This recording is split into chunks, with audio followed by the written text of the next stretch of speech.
Hello future doctors, welcome to knowledge with me. मैं Deepti Bansal. Year 2025 की NIRF ranking आ चुकी है। ये समझने की बात है कि क्या एनआईआरएफ रैंकिंग का जो इम्पैक्ट है वो एमबीबीएस की एजुकेशन में या कोई भी कॉलेज को सिलेक्ट करने में पड़ सकता है। कौन कौन से वो टॉप कॉलेजेस हैं जो एनआईआरएफ रैंकिंग में आ रहे हैं, और क्या एनआईआरएफ रैंकिंग ही एक क्राइटेरिया है किसी भी मेडिकल कॉलेज को सिलेक्ट करने का। तो चलिए आज इस वीडियो में हम पता करते हैं। सबसे पहले आप एनआईआरएफ रैंकिंग को कैसे देख सकते हैं।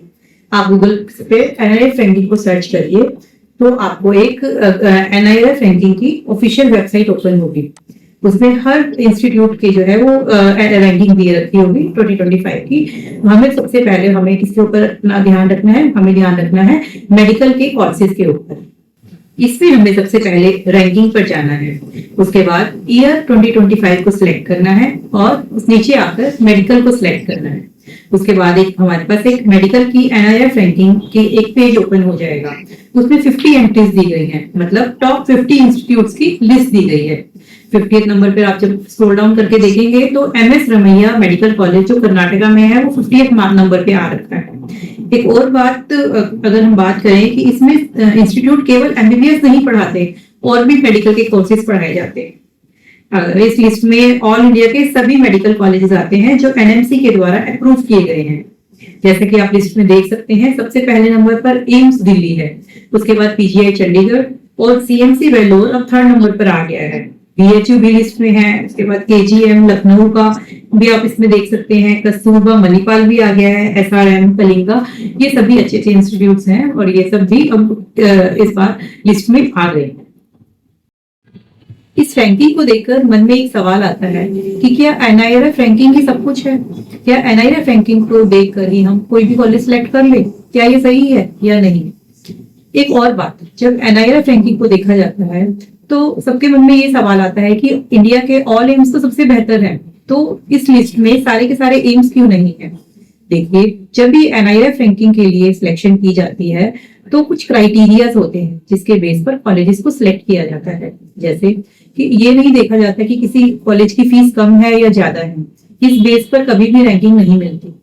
इसके और भी क्राइटेरियाज होते हैं, जैसे ये देखा जाता है कि कॉलेज में बच्चा पढ़ कितना अच्छा सीख पा रहा है, वहाँ का इंफ्रास्ट्रक्चर कैसा है, वहाँ का जो है वो फैकल्टी कैसी है, वहाँ का जो है वो पेशेंट फ्लो कैसा है। ये सभी क्राइटेरियाज को ध्यान में रखकर ही एनआईआरएफ रैंकिंग को दिया जाता है।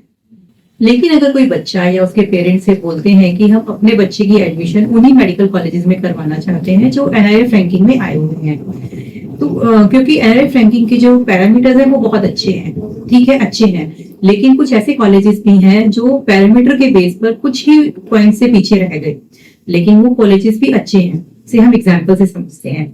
जैसे अगर हम बात करें कि इंफ्रास्ट्रक्चर की, कि अगर एनआईआरएफ रैंकिंग में आने के लिए 100 में से 90 पॉइंट्स की रिक्वायरमेंट है और कोई ऐसा कॉलेज है जिसके 89 पॉइंट्स आए हैं या 85 पॉइंट्स आए हैं, तो इसका मतलब ये नहीं है कि वो कॉलेज अच्छा नहीं है, वो कॉलेज भी सिलेक्ट कर सकते हैं। क्योंकि किसी प्राइवेट कॉलेज के केस में भी अगर हम उसकी फैकल्टी की बात करें, उसके इंफ्रास्ट्रक्चर की बात करें, उसकी प्लेसमेंट रेशियो की बात करें, इन सबको भी मैटर करके हम किसी भी कॉलेज में जिसका जो रैंक है वो एनआईआरएफ में नहीं है, हम उसमें भी एडमिशन के लिए जा सकते हैं। जब भी आप कोई मेडिकल कॉलेज को सिलेक्ट करें तो एनआईआरएफ रैंकिंग के अलावा और भी बहुत से फैक्टर्स हैं जिनको आप कंसीडर करके एडमिशन वहां पर ले सकते हैं।